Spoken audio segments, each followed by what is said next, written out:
If you could be any superhero, what would your superhero power be? I'll have to ask you what I ask people when I interview them. So, any superhero power in the world, what would it be? I gotta fly, man. I love seeing things from above. I love the idea of being able to move fast and dodge through stuff. I, John. Well, it's a tough one. There's a couple. I mean, oof. um, I like the flash where there's the speed to be able to get place to place, because especially with my job, I'm on the road a lot. If I can make the trips faster, that would make my life real easy.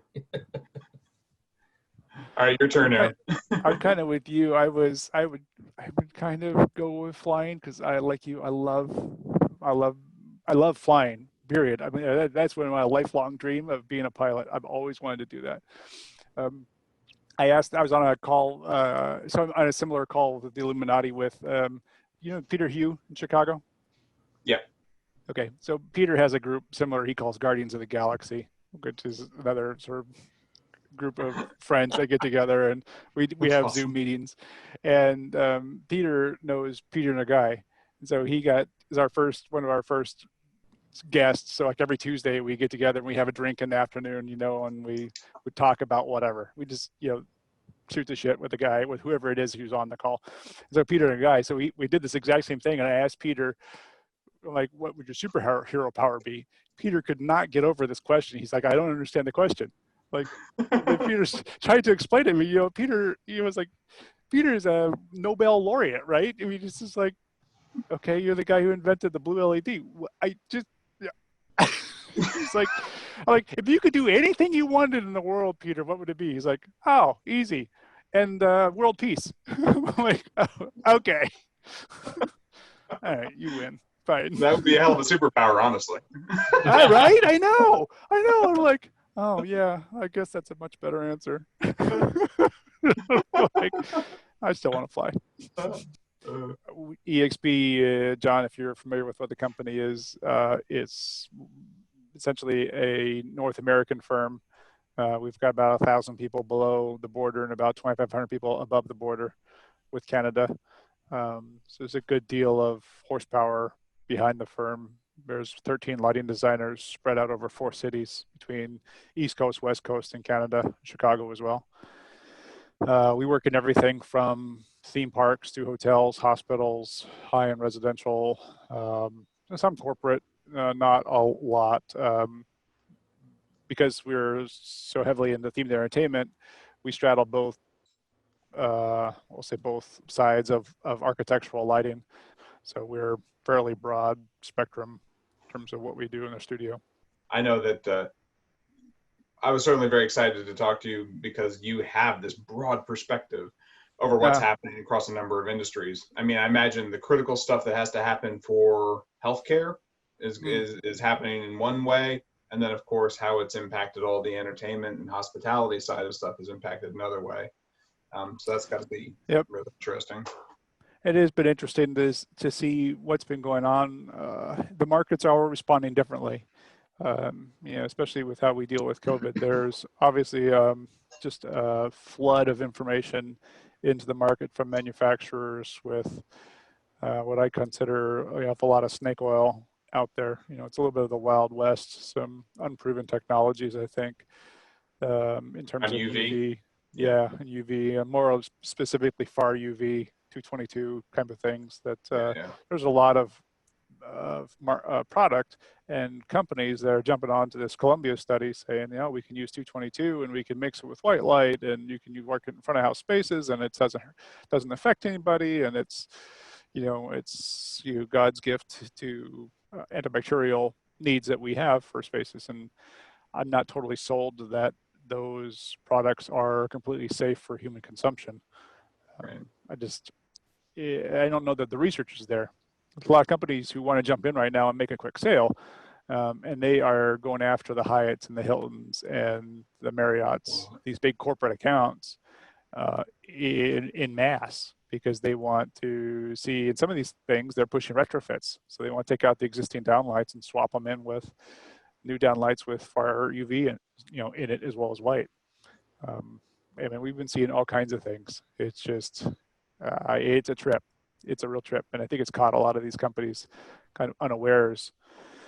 And they're all trying to do their best to understand, is it a lighting solution or is it an HVAC solution? Our corporate philosophy is that it's a little bit of both. It's not only just a lighting solution. Lighting solutions, as you guys know, are direct line of sight only. The little pathogens have to cross into the beam of light in order for them and stay in the beam of light for some period of time in order for them to be rendered inert. HVAC solutions actually flush the air in the spaces, which gets underneath crevices and gets in cracks and among other things. But nothing is a silver bullet right now. Everything takes time, and even the little robots they're talking about that go in and clear a hotel room, it doesn't clear under the bed. It doesn't clear in drawers. It doesn't, it's all these other questions that you start asking and pulling on, and the operators just kind of go. There's no silver bullet. They realize that things are changing and they've got to adjust to that. Offices to some degree are in the same kind of boat. They just really have to deal with more of the people than the space. And I think that's what our office is understanding as well. It's a lot more about the PPE. You got to wear face coverings. You've got to have hand wash stations or hand sanitizing stations. You got to have surfaces that wipe down. That's the other big thing about the UV that is unknown at the moment is what all of this UV is going to do to materials. I mean, our conventional wisdom is that UV of any sort destroys materials. It destroys fabric. It destroys some plastics, resins and things like that, and tabletops. Certainly isn't good for art. I think that's pretty obvious. It's interesting. Do you guys know the guys from BIOS? Robert Solner? No. There's a company out in LA called BIOS, BIOS. They've been working with, getting a lot of research on circadian stimulus and the blue light, and specifically wavelength that's required for the stimulus response. And Robert's a pretty smart guy. I think he's a PhD now, or he's working towards his PhD. They have a sister company here in Florida that I met them a couple of years ago, and they were into creating lights for grow facilities, right? So marijuana, among other things, right? And Robert they came out with a fairly strongly worded statement that said, in no uncertain terms, that UV in any quantity is dangerous for human beings. It's like, doesn't matter if it's 222 or if it's 456 or 355, any light in the UV spectrum is bad for humans. End of story. Right. Like, he's like, there's a reason why the atmosphere filters it out. Like, well, that's a really good perspective. We've been told our whole lives that UV gives us cancer. I'm like, okay. Right. Now we're going to put it inside our buildings and make people walk through it. I'm like, I don't know. That just seems weird to me. Yeah. I think it's a question also, like if, we've talked about things like casinos and that, how they reopen, but, if, what's that going to do to the felt on the tables, the blackjack? What's it going to do? All casinos have elaborate, expensive carpeting and things like that. Like, all of that's going to have impacted issues. The leather on the edge of the tables and the chairs in casinos, like that's a huge problem. No, and that's just in the table games. I mean, I don't know how much we do a lot of casino work, and the slot machines have been going digital for a number of years now. We don't have even the polls are pretty much gone. There's one or two machines that have them there. They're basically symbolic, but they don't have any mechanical action in them. But just generally, people put their card in and then they touch the screens. So it's just basically it's a big touch screen that they can get in. So they sit down there. Now, interestingly enough, you say casinos, those chairs are actually one of the things that are designed. The chairs and the carpets underneath the slot machines are designed for intensely high abuse. I won't tell you what happens to the carpets underneath slot machine chairs, but they get replaced on a fairly regular basis, and I'm sure you can understand why. Yeah, The makes first sense. time People are on the heater; they don't want to get up. that's totally it. The first time I was working with an ID, and she's a good friend, and she told me this. She's like, "Oh my gosh, Aram," she's like, "the seats, like we have like regular commercial, um, requirements for seating, and then there's slot machine seats." I said, "Why?" And so she proceeded to tell me. I'm like, "That is disgusting." She's like, "You have no idea." I'm like, "Ugh." So casinos are already kind of primed towards keeping those surfaces clean. But to your point, table games, I mean, how do you clean cards? How do you clean? And that's a big deal. Wow. Short of them swapping out new decks every time a game is played, it's almost like they got to get those the automatic dealer machines to have sanitizing qualities. Yes, exactly. Now they are already swapping cards to some degree. You've seen them. I don't know how much time you spend in a casino, but they tend to go through new decks of cards. They go through a lot of decks of cards. They open up new stacks when they're playing. You're constantly seeing them open up new decks of cards. So that's an interesting thought, but that's a big part of the HVAC part of it. And a lot of what we've been talking about with our casino clients is how we treat it on the HVAC and using bipolarization, things like that. That's some fancy HVAC technology that is inhospitable to microbes. There's one thing I've been talking to a friend who was actually in HVAC, and they were talking about in retail environments. Immediately what they've started to do is change, I guess, their outdoor air sampling ratio. So they're pulling more outdoor air in to cycle in new stuff, but that of course has energy consequences. Yep. And that's going to be big in a casino space. Has that been part of your conversation too with your engineering team? Absolutely. That is a huge part of it. And it changes the metrics, especially considering the area that you're in, or the area of the country you're in, and how much more water you're dealing with, or how much more moisture you're dealing with. Here in the South, I mean, humidity is a constant practically, except for like 2 weeks in the winter. Otherwise, you're constantly dealing with trying to pull the moisture out of the air and just keep it at that, sort of dry bulb, wet bulb temperature, the target temperature. But now, even in our building here, we're changing our intake rates so we get considerably more fresh air and flushing out the old air in the building. You used to not do that. You used to not do that at all. And again, the thing is, guys, all this stuff is really, I mean, how do you measure? It doesn't change anything. You get one sick person in the building's quarantined for 2 weeks, right, and shut down and locked. I mean, that's kind of the nature of what we're talking about. Even if you think about restaurants or think about hotels or casinos, those hotels are going to have a hard time working if they have, or casinos or any of those spaces, offices, if they have an outbreak inside the building. Doesn't matter if they've got fresh air coming in, or if they've got some of these other things. People aren't going to want to go in there. Yeah. How do you know? There's no. It's it's invisible. You can't see it. How do you guarantee that it's not lurking under some nook or cranny somewhere? You made me think about when you were talking about, is it a lighting solution, is it an HVAC solution before, and I like same thing with like POE. One of the difficulties with that is who takes ownership of the install and the project, and what are you seeing with talks of things like UV? Who when that's specified and used in a system, who takes ownership of that?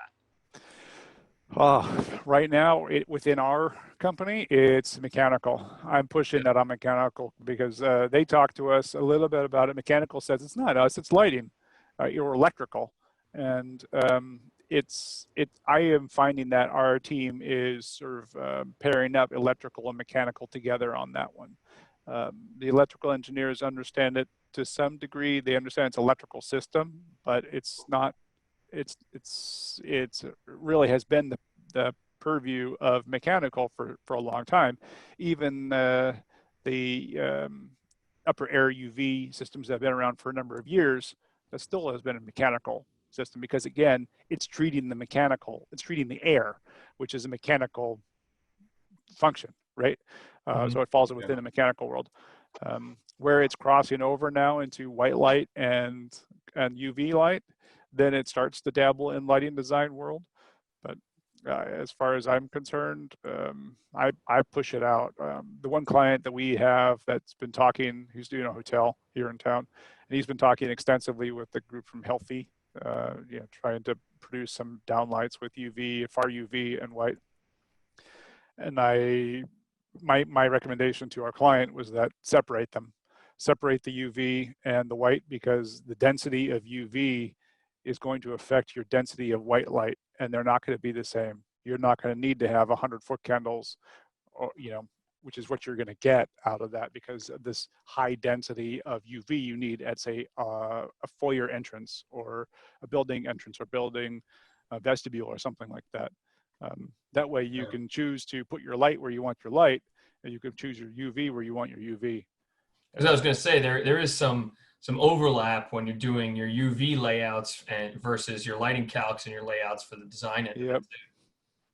Yeah, I don't want that liability. I firmly buy into the first do no harm kind of principles of lighting design. And like I said at the beginning, I am deeply suspicious of UV's benefit to us, short of helping plants grow. But I don't know that it's really all that great for humans. It kills things. So, with that being said, what from a design standpoint, what do you think is there any sort of solution besides, HVAC systems to take in more, exterior air and things like that?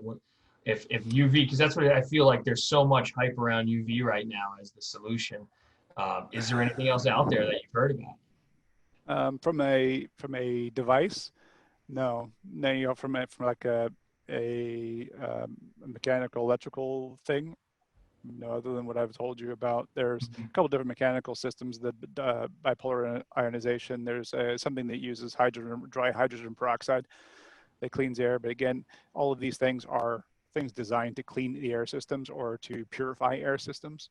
I'm sure you guys are familiar with the UVB lamps that have been inside the air conditioning ducts. Those things, those long lamps from, I think Philips makes them, a couple other people make them. Those things sit in the coils, keep things from growing in the coils. Those have been around for a long time. There's some interest certainly coming back, but again, it only cleans what's in the duct, cleans the air that passes through it. Honestly, I think that the biggest change is going to be to the actual environmental design, and how people interact with each other, whether or not people have a face-to-face interaction, a handshake interaction, literally a one-on-one interaction, or if it's, more, some of the hotels went through, touchscreen check-ins, for instance. Thinking about, Caribbean hotels, a lot of their lobbies are exterior. They have exchange of air like every 1 minute, it's like the breeze blows through and, they've just cycled out, 10,000 square feet of air. So I see stuff like that is definitely a possibility, or open atrium spaces or things like that might change. It's an interesting dilemma for sure, because no one's going to want to be sitting in a big building. I was listening to a podcast and the other day, and they were talking about just the different impact on the business world. And I think what's really interesting, and I'll pose the question to you in a second, but of convention spaces and how conventions are so important in so many different markets and businesses. They were talking about, places like where you go down to the Caribbean where they have huge palapas or whatever you would call them, where they're open air, and maybe they have smaller trade shows all down in the Caribbean where they think it's not as active, but now it looks like it could be active. But open air, like you said, where a breeze changes it out. Because my question is, if you had today to do a conference, a convention center, with knowing what because you have such a broad range of knowledge on it, and I know there's no perfect solution, but what would the best practice be? Because you're talking, upper air purification that we're talking about, and different a lot in the HVAC systems. How could they, I know that's a big issue right now. How can business go forward with a convention? What's the best solution right now? God, short of not, that's Yeah. Um, I think you kind of touched on it. Either you increase the square footage and reduce the density of people, so Mhm. you only allow a certain number of folks in. I mean, you guys have spent a lot of time in convention halls. You Yeah. know, my history with convention halls is that unless you're really careful about it, you're more than likely going to get sick because you're just dealing with that many people, even before the virus. You Yeah. know, when IAPA comes into town, if you guys are familiar with IAPA, it's International Association of Amusement Parks and Attractions. Yeah. If you guys are you familiar with Orange County Convention Center Yeah. Yeah. here in Orlando? It fills that entire hall, both Wow. sides. Yeah, Oh, it's a massive convention, massive convention, and it spreads out into the parking lot and fills out half the parking lot with big open attractions outside, right? So they pack that thing where it's almost, you know, a couple of those days it's just shoulder to shoulder people, and you're constantly shaking people's hands and meeting people in the middle, and you're getting close because you can't hear people because there's so much dinging and everything else. So it's it's just ripe unless you're there washing your hands constantly. It's just a right place for you to get sick.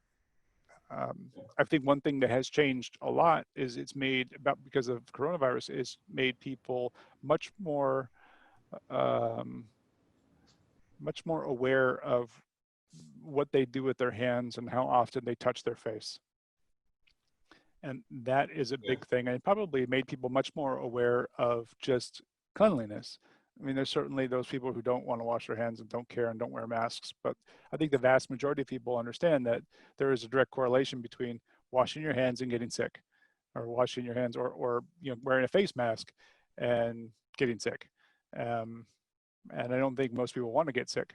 So I would see, to answer your original question, John, I would see that if they have a hope of going forward, then it's a good deal about PPE. It's a good deal about limiting the number of people in the spaces, um, and to some degree, you know, restricting people's access to people. I know Yeah. that's a bizarre thing to say for conventions when it's designed to be human interaction. Right. I just don't see that happening. I don't see IAPA going forward. They're still committed to going. It's still in the books. And you know, Orlando's Wow. blowing up right now with 5,000 cases or 6,000 cases, and this is you know, almost the end of June, beginning of July. That's just a couple months away. And you Yeah. know, a couple months ago we thought we were on the downturn and we were like, oh, we're all good. Now it's worse than the first time it hit. Mhm. So I would I would be really surprised if we didn't see IAPA get canceled. Um, just because IAPA brings in an absurd amount of people who show up to that thing. And then on top of that, it's a convention that has food all over it on the I was on the gonna show say, floor. yeah. There's tons of food. So you're constantly doing this thing while you're walking through the show floor and or this thing and oh, nice to meet you. Yeah. Nice to meet you.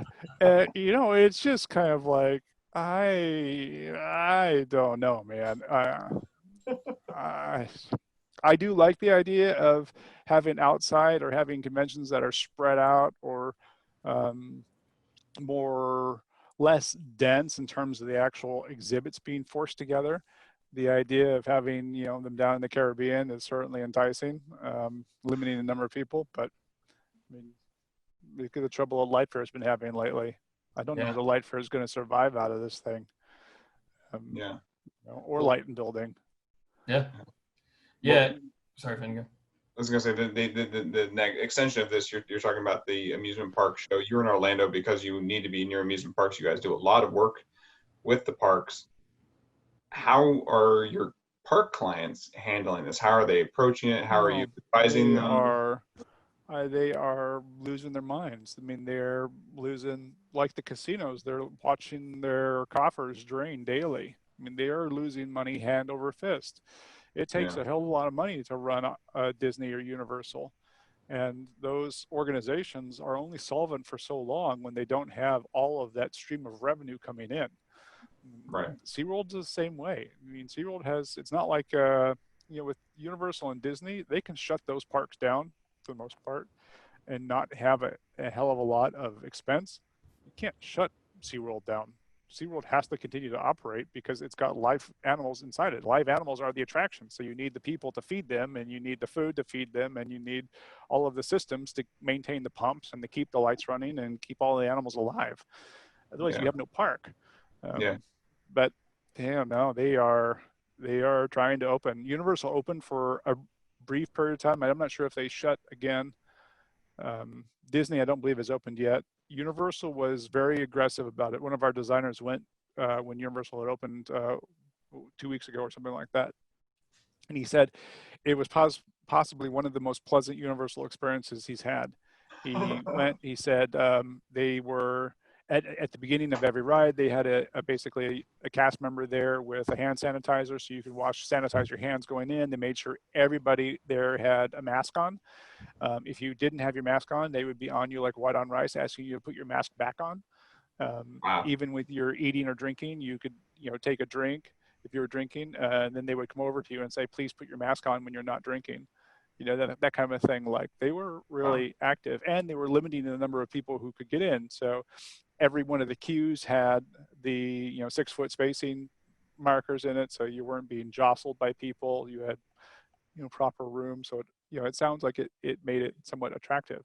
They had people there basically hand sanitizing, wiping down the surfaces that people would touch, whether it be handrails, the grab bars, or whatever it be on the attractions. So they were making a good deal of effort. I think it certainly helps, having that kind of constant in your face, put your mask on kind of a thing. Well, it's going to have a natural result, right? Because you're encouraging the right steps. And it's also going to, I guess, encourage confidence, because a lot of this is about instilling confidence that people can absolutely. Come back That's to a big, space. absolutely. A big part of that. Disney, I don't think is there. Last I heard, I don't think they're open yet. I think they were talking about having a reopening around second week of July. With this latest boom, I don't know the numbers. I've not seen the numbers from yesterday, but it was like 9,000 or 5,000 in the last couple of days in Central Florida. I mean, that is huge for us, especially since when we were freaking out before, we were talking about numbers of a couple hundred. Right. On the first spike, especially here in Seminole County. And, we had like a day, there was like 2 or 5. And then when it tailed off, there was like no cases for a couple of days. We're like, great, well, we're past it. No. Then they relaxed and everybody took off their masks and went back to the restaurants, and it blew up again. A good mix of indoor and outdoor stuff, distance and proximity. Do you see them pushing towards more socially distant attractions, or I guess everybody's throwing their hands up in the air and not sure what to do? I think what they're doing right now, what they're doing is, and what they have been doing before, is that they socially distance on the attractions themselves. So they would skip the seats in the cars, if you will. So there was at least 6 feet, or they would only put 1 person per car, or 2 people per car, or whatever it might be. And then the next car has the next people in it, so you don't have the people crammed into a little 6-foot car. What have you heard anything about like the lines, the queues? Like, I mean, a lot of these attractions, the lines are super tight and snake all the way around interior areas and stuff. So those have been, again, reduced in terms of, they put the placements on the ground so you can only stand 6 feet. I think that those queues have been designed in such a way so that they're highly manipulatable. You can change the orientation of where people are walking through. You've got usually the fast pass queue on one side, you've got the single rider queues, and you've got the main, great unwashed masses queue, where everybody is in. But that's all spread out now. I don't think that they're allowing them to stack up next to each other, like what you're saying. I think that they have reduced they've reduced park capacity, so they don't allow that many people into the park, which reduces the impact on some of these queues. And then doing the spacing, basically spreading out all of those people into the queue. So at least that's what I understand is going on with Universal. Disney, I don't think is there yet.